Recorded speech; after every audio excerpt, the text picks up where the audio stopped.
This is the South Ferry Station.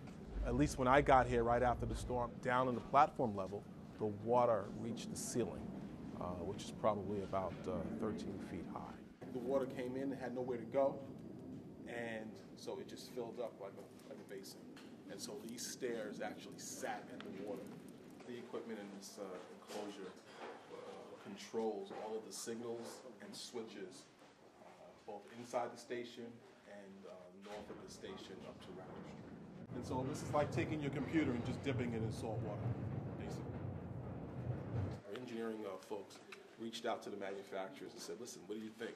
Can we salvage this stuff? And they told us, no, just throw it away. There's nothing you can do to restore those relays. The failure of these types of relays can result in, in a collision, it can result in derailment. We have to treat them very carefully and as if they have a high risk of failure. So this is a standard, this is a Westinghouse, it's a Cutler hammer circuit breaker. But if you, just looking at it from here, it looks okay. But if you go in and look at it a little more closely, you see the corrosion, you see the inner workings of the breaker, and it's shot. What this storm did was take away the reliability and the availability of the system.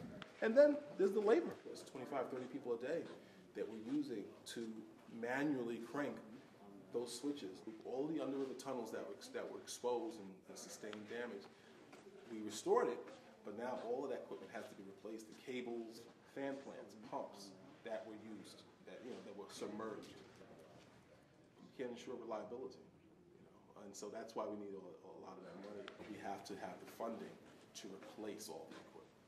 If the restoration includes any plan to prevent the water from coming in here again, that will definitely impact the design and impact the schedule. So those details are still being worked out, but it's definitely nothing less than a year or two to restore the station.